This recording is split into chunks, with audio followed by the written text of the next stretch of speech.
The heavy fog clung to the woods like an ancient curse, the dense air muffling the sounds of the world outside.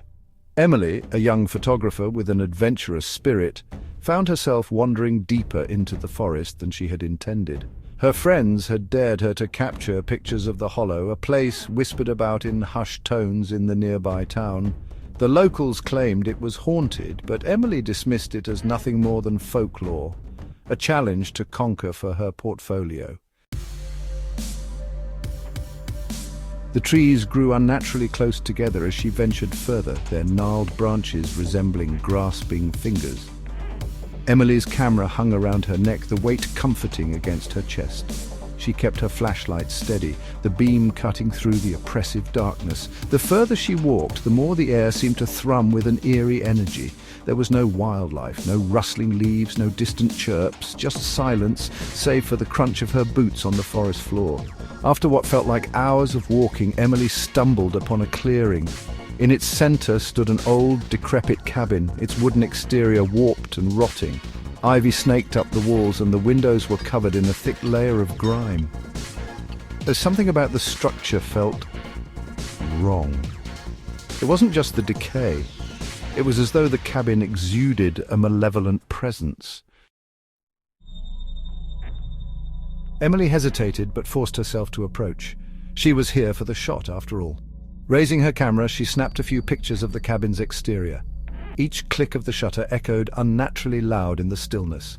As she reviewed the images on her camera, her heart skipped a beat.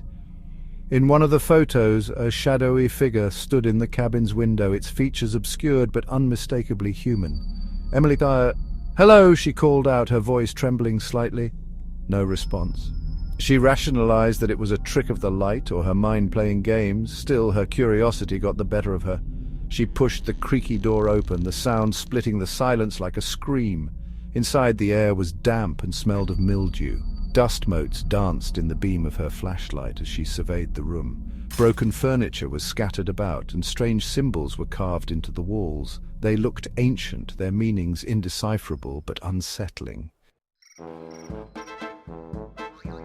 A sudden noise made Emily whirl around. It was faint, like a soft shuffle, coming from the hallway to her left. "Emily, is someone there?" she asked, her voice barely above a whisper. She crept toward the sound, her heart pounding in her chest. The hallway was narrow, lined with peeling wallpaper that seemed to move in her peripheral vision. She stopped in front of a closed door at the end of the hall. The sound was louder now, a faint scratching, like nails against wood. She reached out with a trembling hand and turned the knob. The door swung open to reveal a small room, empty save for a single wooden chair in the center. On the chair sat an old, tattered doll. Its porcelain face was cracked and one of its glass eyes was missing. The scratching sound ceased the moment Emily stepped into the room. She approached the doll cautiously, her flashlight trained on it. As she got closer, she noticed something carved into the chair's backrest. "Leave." The word was etched deep, the gouges fresh. Emily's unease grew, but she couldn't look away from the doll. Its remaining eyes seemed to follow her, its cracked lips twisted into a faint, sinister smile. Suddenly, the door slammed shut behind her. Emily screamed, spinning around and pounding on the door, but it wouldn't budge.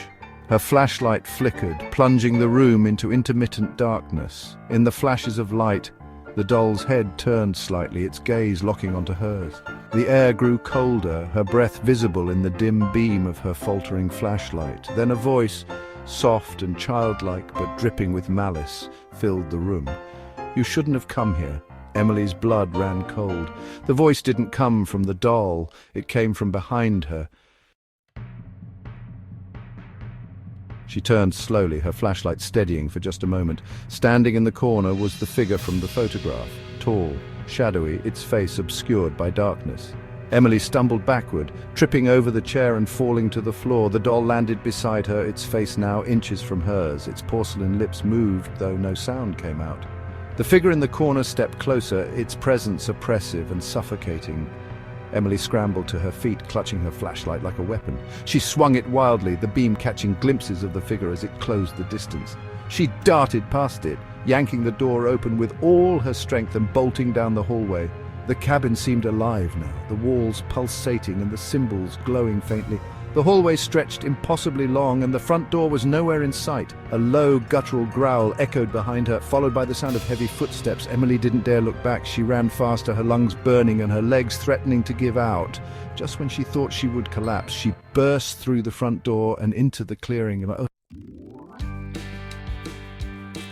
The forest was no longer silent. The wind howled, and the trees seemed to whisper in a language she couldn't understand. Emily didn't stop running until she reached her car, parked at the edge of the woods. She fumbled with her keys, her hands shaking uncontrollably.